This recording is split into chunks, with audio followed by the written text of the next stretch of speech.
তো বন্ধুরা, আজকে 29 রোজার সেহরি খাওয়ার জন্য ভর্তার রেসিপিটা নিয়ে আপনাদের সামনে চলে আসলাম। তো অগ্রিম ঈদ মোবারক জানিয়ে দিলাম। তো বন্ধুরা, আশা করি সবারই ঈদ খুবই ভালো কাটবে, ভালো যাবে, আমাদেরও ইনশাল্লাহ খুবই ভালো যাবে। চলুন মূল রেসিপিটা আপনাদের সাথে শেয়ার করি। তো বন্ধুরা, এটা আমি ধুয়ে ফেলছি, পিছনে এভাবে আমি চাকু দিয়ে একটু কেটে নেব।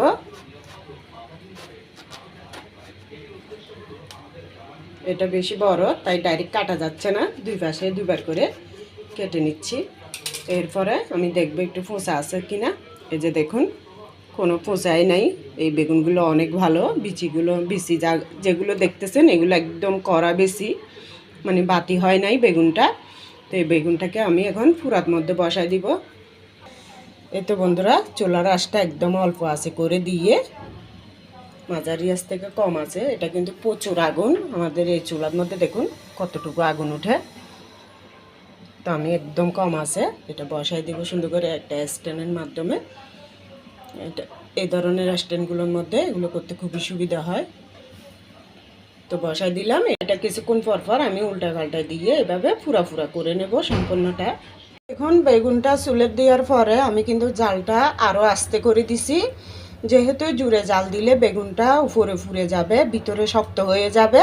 এই কারণে দেখুন আগুনটা একদম কমিয়ে দিছি আমি। আস্তে করে দিলে হবে কি বন্ধুরা, আপনার যে বেগুনের যে পানিটা আছে ওই পানিটার কারণেই সুন্দর করে বেগুনটা হয়ে যাবে। দেখুন কেরম নরম সফট হয়েছে। আর যদি আস্তে দেওয়া না যায় জুড়া আগুনের কারণে, এটা কিন্তু ভিতরে একদম শক্ত হয়ে যাবে। কেননা এটা আমি আমার অভিজ্ঞতার থেকে বলতেছি, খুবই সুন্দরভাবে এটা সিদ্ধ হয়ে গেছে। তার মধ্যে দেখুন বন্ধুরা, এদিকে আমি এই তো 4 কোয়া রসুন নিয়ে নিছি, এটা এখানে টালার জন্য বসাই দিছি। এর আগে দিয়ে দিয়েছি 8টা কাঁচামরিচ, আপনারা চাইলে শুকনো মরিচ দিয়েও করতে পারেন।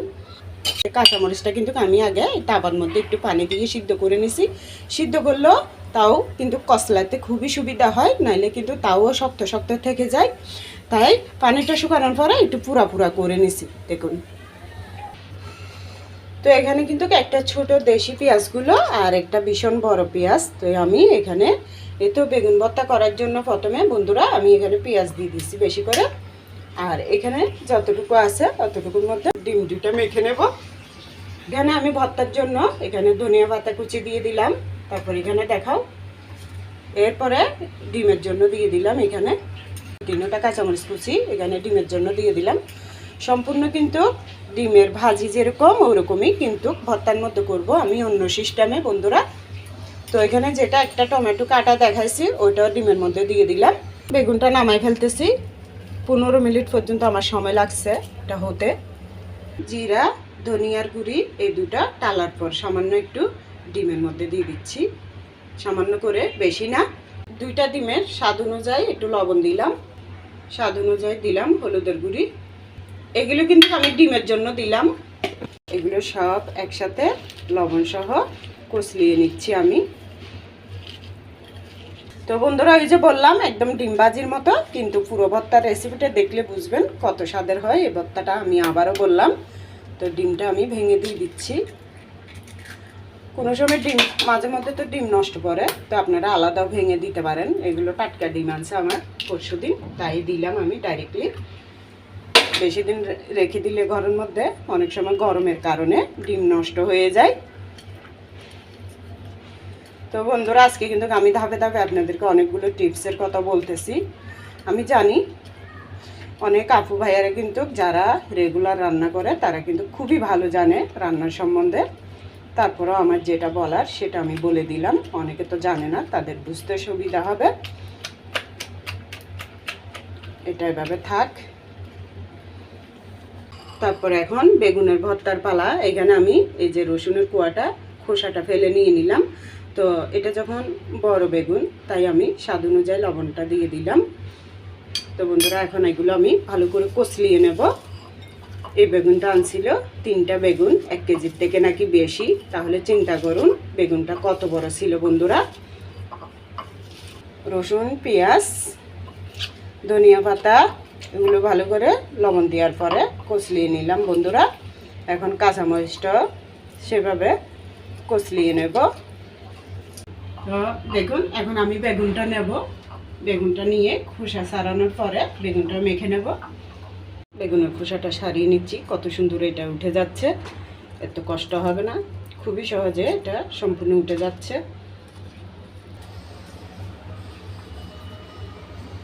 তো বন্ধুরা দেখুন, মেয়েটা শুধু বলতেছে আমার মুখটা দেখানোর জন্য, কি দেখাবো, মুখ দেখানোর কি আছে, মেন তো রান্না করাটাই আমার কাজ। এত গরমে ঘামে কেমন হয়ে আসি।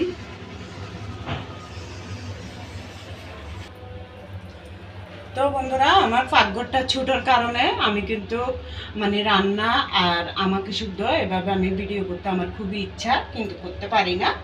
খুবই ছোট, মেয়ের পাশে আমি দাঁড়াইলে মানে মেয়ের সাথে লাগালাগি করে আমার থেকে কথাগুলো বলতে হয়, খুবই কষ্ট হয়ে যায়। আপনাদের সাথে কথা বলতেছি টিকটিকি ওখানে ঠিক ঠিক বলতেছে, আমি জানি না কতটুকু সত্য, কিন্তু আমি যেটা বলতেছি এটাই সত্যি কথা।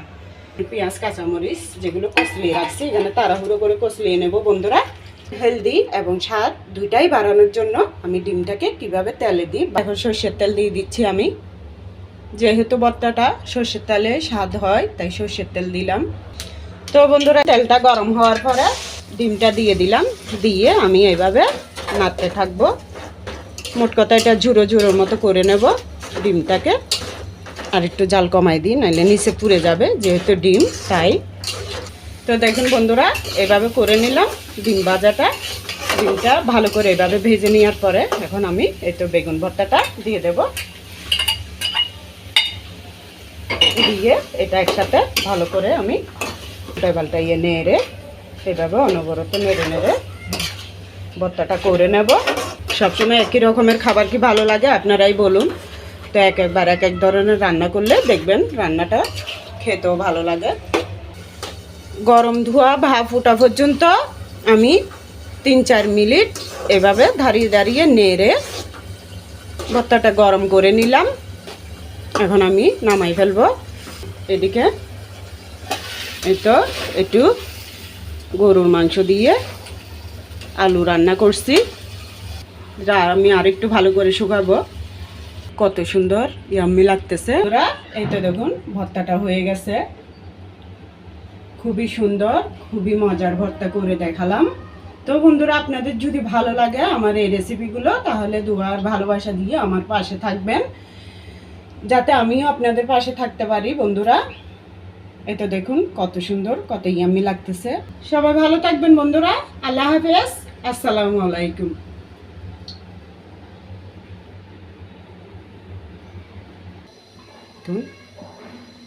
কত স্বাদের, কত মজার হয়েছে, মাশাআল্লাহ।